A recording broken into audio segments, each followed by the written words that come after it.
नमस्कार विद्यार्थी मित्रांनो, स्वागत आहे माझं मार्गदर्शिका या यूट्यूब चॅनलमध्ये. आपण गणितची चौथीची 2026ची जी अभिरूपची परीक्षा झाली त्याचे आपण प्रश्न उत्तरे पाहत आहोत. पाहूया पुढील प्रश्न. प्रश्न क्रमांक 58. 56 मीटर लांबीची तार 7 ठिकाणी अंतरावर कापल्यास प्रत्येक तुकड्याची लांबी किती होते? 7 ठिकाणी तार कापले म्हणजे त्याचे 8 तुकडे होतात. तर 56 मीटरला आपण 8ने भागल्यास आपल्याला 7 मीटर हे उत्तर मिळतं. म्हणून पर्याय क्रमांक 3 हे उत्तर आहे. 59 प्रश्न. या प्रश्नामध्ये फुलीच्या जागी आपल्याला ऑप्शनमध्ये दिलेले जे पर्याय आहेत त्यातील एखादा अंक टाकायचा आणि हा प्रश्न सोडवायचा आहे. तर या चिन्हाच्या जागी कोणता अंक एकच अंक लिहिल्यास त्या अंकाच्या स्थानिक किमतीतला फरक 6930 एवढा येईल. हा प्रश्न तुम्ही डायरेक्ट पर्यायावरून सोडवू शकता.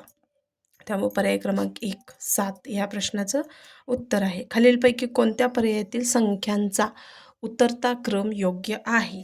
पर्याय क्रमांक 4 या प्रश्नाचं उत्तर आहे. 61. टिंबटिंब ही वर्तुळाची सर्वात मोठी जीवा असते. व्यास ही वर्तुळाची सर्वात मोठी जीवा असते. प्रश्न क्रमांक 62. प्रश्न क्रमांक 62. 5 गुणिले प बरोबर 10 तर प बरोबर किती? तर हा प्रश्न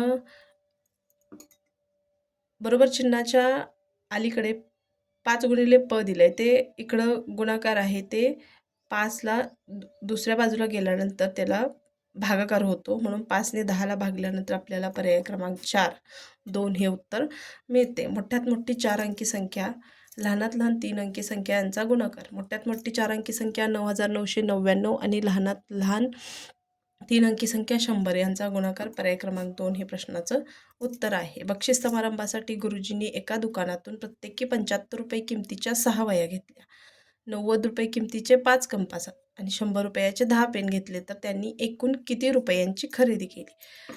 पर्याय क्रमांक 1 1900 या प्रश्नाचं उत्तर आहे. पहाटे 4 वाजले असता घड्याळात कोणत्या प्रकारचा कोन तयार होईल? पर्याय क्रमांक 2 विशाल कोन.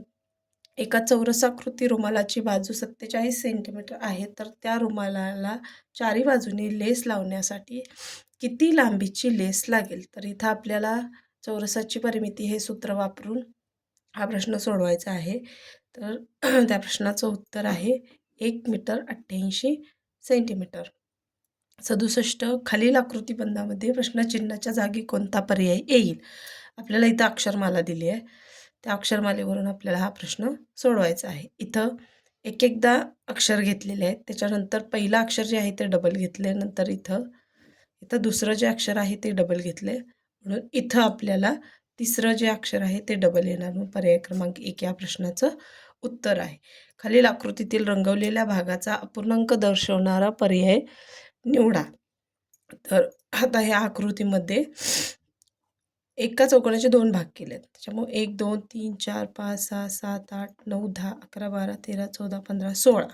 16 पैकी किती भाग रंगवले ते लिहायचं. म्हणून 5/16 हे या प्रश्नाचं उत्तर आहे. या उदाहरणातील फुली या चिन्हाच्या जागी कोणता अंक आहे ते ओळखा. याच्या अगोदर जो प्रश्न होता प्रश्न क्रमांक 59 त्याच्यानुसारच हा प्रश्न सोडवायचा आहे. प्रश्न क्रमांक पर्याय क्रमांक 2 5 हे या प्रश्नाचं उत्तर आहे.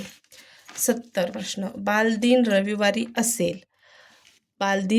असेल तर त्या महिन्याची सुरुवात कोणत्या वाराने होईल? रविवार हा या प्रश्नाचं उत्तर आहे. रामरावाकडे 5 लक्ष रुपये होते, त्यातून त्यांनी 1.25 लाखाचा TV, 2.25 लाखांची दुचाकी. 1.25 लाख म्हणजे 1,25,000. 2.25 लाख म्हणजे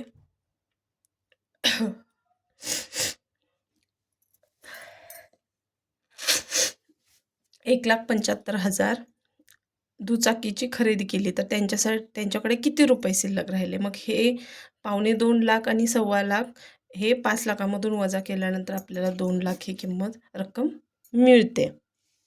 पुढं 1 ते 100मध्ये 7ने विभाज्य असणाऱ्या संख्या किती?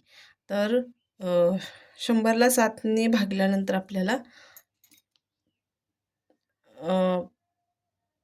14 हे या प्रश्नाचं उत्तर मिळते.